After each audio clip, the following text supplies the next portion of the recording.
Welcome guys to Amaya Steps. Ano ba? So, nandito na tayo sa loob ng Amaya. So, itutur ko kayo dito kung saan yung building namin tapos kung ano yung mga magiging amenities dito sa loob. So, tara. Let's go.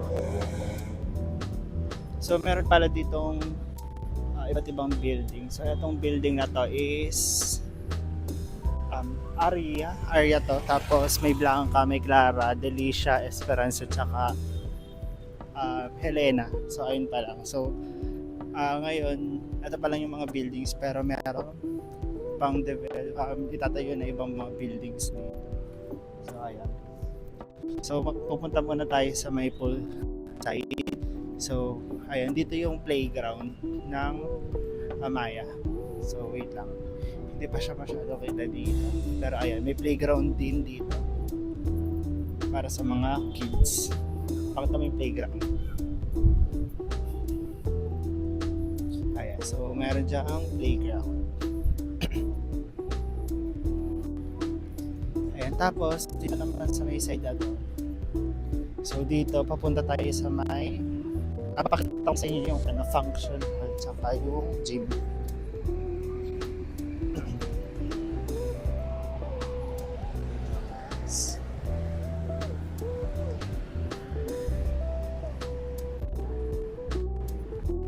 So dito sa side na to is yung function hall. So pwede yung i-rent kapag may mga event. So ayan, function hall dito. Tapos may likod nito is yung function room. So ayan, doon yung function room tapos yung gym area. So ayan. Tapos if ever na may makalimutan kang parcel, pwede kayong magpalagay dyan sa sa delivery. So ayan. Tapos ito na yung pinaka pool area ng Amaya. So ito yung building namin, itong Esperanza. Tapos ayan na yung pinaka pool area.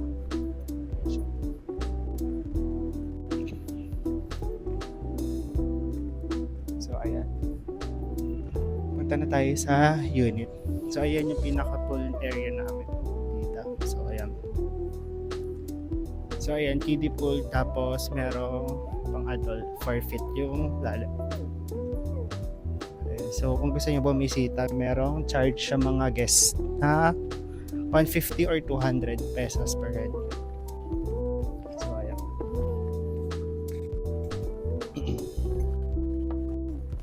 So let's go. So per building, mayroon nakalat na mga parking lot sa ilalim ng mga building. So sa first floor is mga parking area.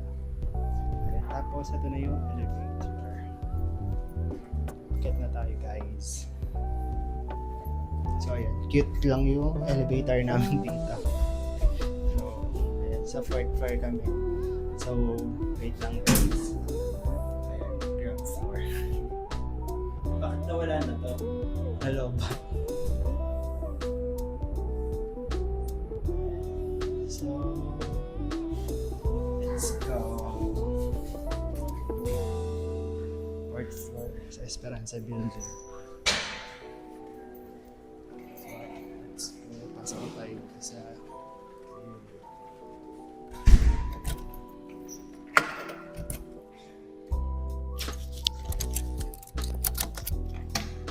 pasok kayo guys.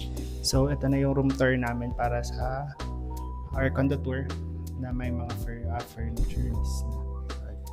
So ayan, pagkapasok makikita nyo agad yung kitchen area. So dito sa side nito, okay, sige, pasok muna kayo guys dito.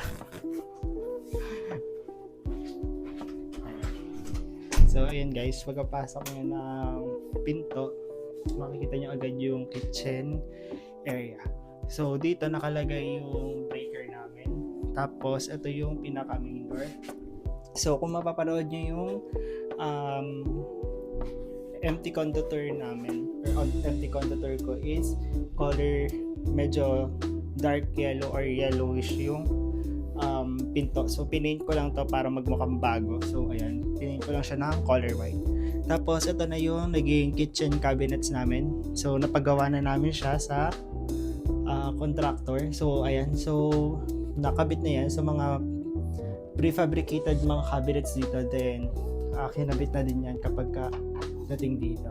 So ayan, so ito yung range hood. Binili rin namin ito sa SM Appliances. So ito rin kasama itong induction cooker, induction cooktop na to. Tapos ito yung mga cabinets. So meron dito mga storage. So dito lang yung mga groceries namin. Tapos dito sa side na to, ayan, dito yung mga condiments, mga glass, tapos iba pang mga kung ano-ano dyan. Tapos dito naman sa so yung mga doors pala dito is mga soft close. So ayan. Tapos ito naman is microwave. Tapos meron kaming tawag dito rice cooker from Tepal. Tapos black na toaster. Tapos ayan. Tapos itong halaman na to is nabili lang namin to sa IKEA. Ayan, so balik tayo dito. Hindi ko pa napakita itong backsplash. So itong backsplash na to is binili lang namin to sa Vilcon, then pina-install na namin sa maintenance dito sa Amaya. Tapos ito naman is yung sink, binili lang namin to sa Ace Hardware. Tapos yung color nito is gunmetal. So para hindi masyadong common yung color na stainless. So yan. Tapos stainless din naman yung gunmetal na yan. Tapos ito din gripo na to, gunmetal din siya. Tapos meron tayong option para dito sa na rin to na nahihila para pwede mo siyang ikot-ikot again. Tapos pwede rin siya na shower area. Ayan. So shower area. So, shower na panghugas. Ayan. Tapos dito naman is yung mga drawer para sa mga utensils. So ayan. So ito na yung talaganan namin ng mga utensils, tapos mga sandok. So mga soft close din naman yung mga doors dito. Tapos dito naman yung mga plates, mga bowl, mga tawag dito, teacup. So ayan. Tapos ayan, from IKEA lang din tong mga plates dito tsaka bowl. Tapos itong teacup is from Muji. Tapos ito, bumili lang kami nitong ganito para in case na may mga leftover or mga kami sa chicheria is ma-sealed namin siya. Okay. Tapos next dito sa baba is itong lalagyanan ng kaldero. So medyo malalim tong pinaka last layer para dito namin malagay yung mga kawalit sa mga kaldero. Tapos next dito naman sa may part na to is yung storage / lalagyanan ng anong tawag dito? Grease trap. So ayan. So dito lang namin nilagay yung mga sabon na panglaba. Tapos yung ibang panlinis ng mga floors and panglinis ng CR. Ayan. Okay. Tapos mapapansin nyo dito yung mga kalat. Pag nyo lang pansinin kasi dyan na talaga yan. Wala kaming ibang way para itago na. So ayan. Tapos dito lang yung lalagyanan ng tubig.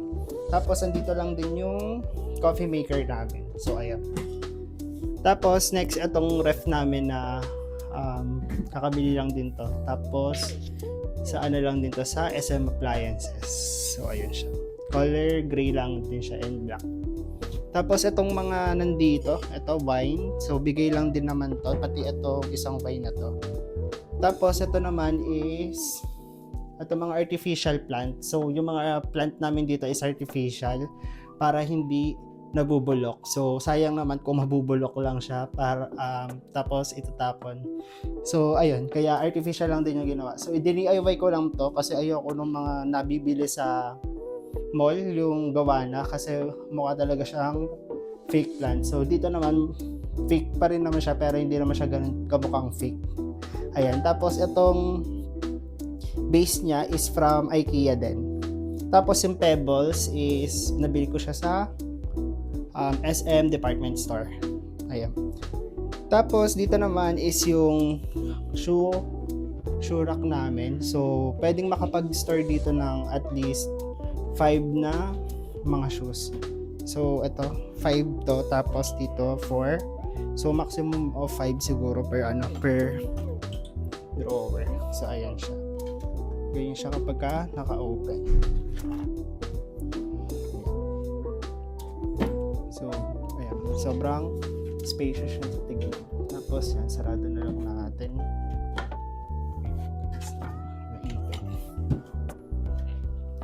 Okay. Tapos dito lang din nakalagay yung mga tsinelas namin pagkagaling sa labas. Ayan. Tapos pagka punta natin dito is andito na yung CR. So dito sa CR, andito na yung washing machine namin. So dito sa washing is ito na yung bagong bili namin. So 100% dry na siya, and assurance naman na 100% dry siya since nakailang beses na kami laba. Tapos after ng laba is tinutupi na lang namin siya. So ayan. So binili lang din namin to sa SM Appliances. Tapos ayan, andito na rin yung mga pinagawa naming cabinets.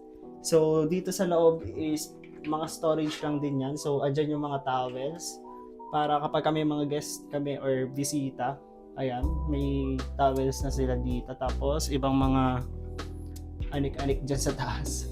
Tapos ito din, may plants ulit dito. Plantito kasi tayo pero mga fix yan. Tapos ayan. Tapos dito meron lang dito medicine cabinet na may mirror para kapag nag-skincare or nag-toothbrush is kita mo pa din yung sarili mo. So ayan. Tapos dito lang sa loob is yung yung mga pang toothbrush namin, mga diyo, tapos mga pang skincare. Ayan. Tapos dito naman sa kabila is another storage. So ayan, cabinet lang din ulit yan dito. Tapos next dito is pinakabit lang namin tong towel rack. So binili lang namin tong towel rack na to sa Ace Hardware. Ayan. Tapos ito additional dito sa CR, nagpakabit na kami ng shower enclosure para every time na naliligo kami, hindi na namin kailangan mag shower curtain or hindi na lumabas-labas yung tubig dito sa may kabilang side na to. Ayan. Tapos ayan na yung mga shower, tapos yung gripo. Tapos nagpalagay na rin kami dito ng shampoo holder. So ayun lang dito sa CR. So sige, labas na tayo. Punta naman tayo dito sa may dining area. Wait lang guys. Ayun. Wait lang, pakita ko muna yung mga ilaw namin dito. Ayan. Tapos, since mainit, ayan. Sige, balik tayo dito sa dining area. So, ito na yung naging dining area namin. So, itong mga dining area namin dito, tapos yung ito yung shoe rack. So, magkakaparehas yan ng brand. So, binili lang namin to sa SM department store. So, ayan, kaya magkakamukha din yung itsura niya. Okay, tapos itong plants na to is, binili ko lang to sa Mandawi Foam. So, yung malapit lang dito yung Mandawi Foam. Tapos, meron kami ditong, ano ang tawag dito? Ayan, coaster para kapag kami mga bisita or may inumin kami dito para hindi masira agad tong dining table. Ayan, so nilalagay namin to. So, nilagay ko lang siya dito para design na din siya pagka hindi siya ginagamit. Ayan. Okay. Tapos, ito din sa dining chair is, ito binili ko lang din do sa Mandawi Foam. Ayan, 300 pesos each yung foam. So, para medyo comfortable yung pag-upo dito sa dining chair. So, ayun lang. Punta na tayo dito sa living area. Tapos ito pala, galing pa kay Doc JB, si St. Michael.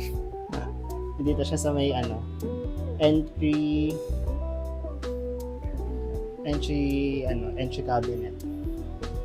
So ayan.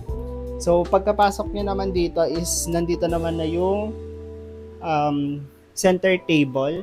So itong center table naman is same lang din yung brand nitong dining table namin. So ayan, kaya magkakamukha yung itsura dito nung mga furnitures. Tapos ito namang sofa na to is nako-convert to into sofa bed. So kapag kami mga bisita, pwede namin tong ihilahin lang dito sa may baba. So hindi ko na siya hilahin since hassle kasi uurong pa namin tong table. So ayan, hinihila lang yan para mag-convert na to into sofa bed. Okay, tapos next naman tayo dito is itong lamp. So itong lamp na to is nabili ko lang to sa IKEA.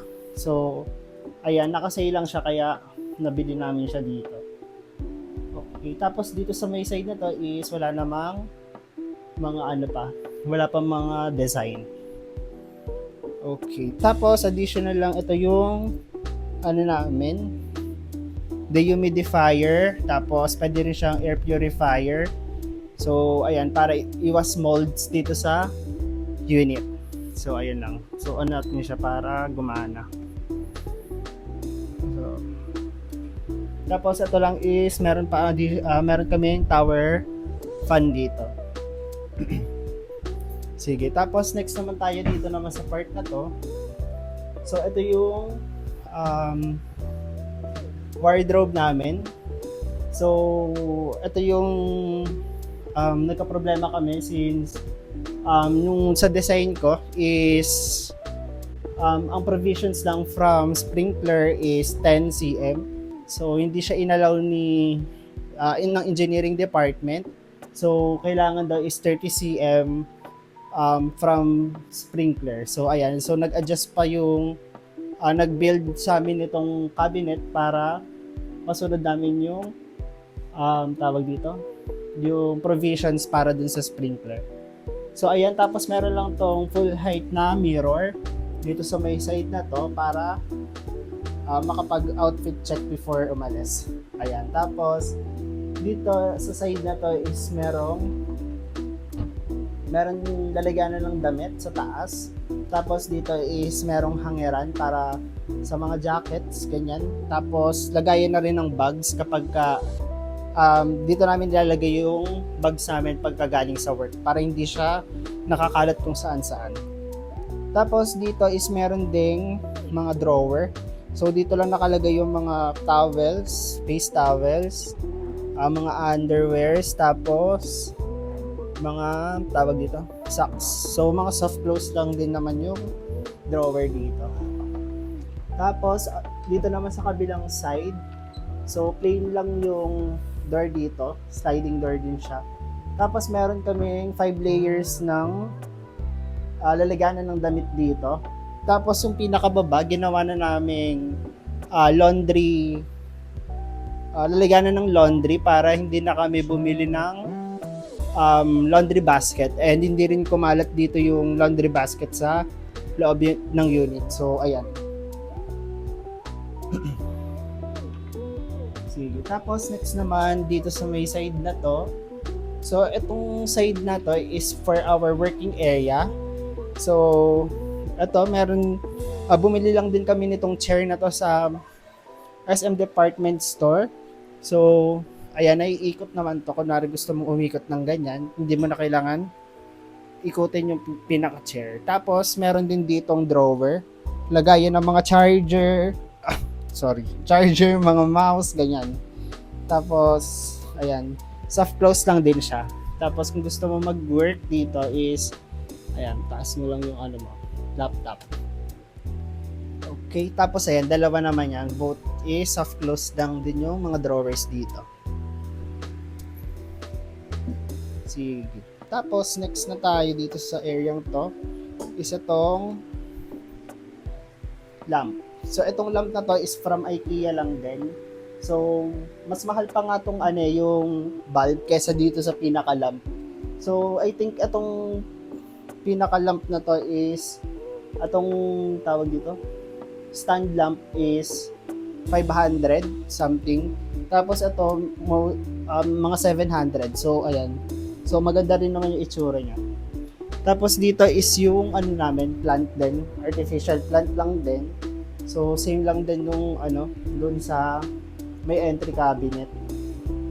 So ganyan lang siya, DIY lang din siya.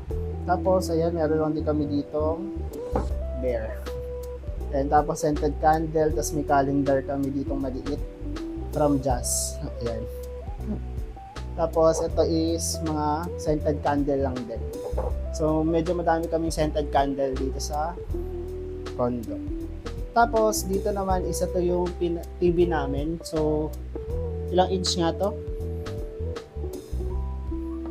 Ilang inch nga to? Basta malaki siya. 55 inches na TCL. So ito yung TV namin from previous apartment. So hindi na namin pinalitan since bago pa lang din naman to. So ayan, then Google TV rin naman siya. Tapos ito lang yung collections ko ng Hirono. Diyan lang na siya. Tapos hindi ko pa nabibilihan ng mga lalagyanan tong ibang Hirono ko dito. Tapos ito naman is yung isa pa sa artificial plants na binili ko lang din sa TikTok. So actually dapat bibilihin ko yung sa IKEA na plants, kaso hindi siya para sa akin kasi wala siyang available stocks na naka-disassemble. So hindi ko naman madadala yung naka-assemble na since sobrang laki and alayo ng IKEA dito sa Amaya.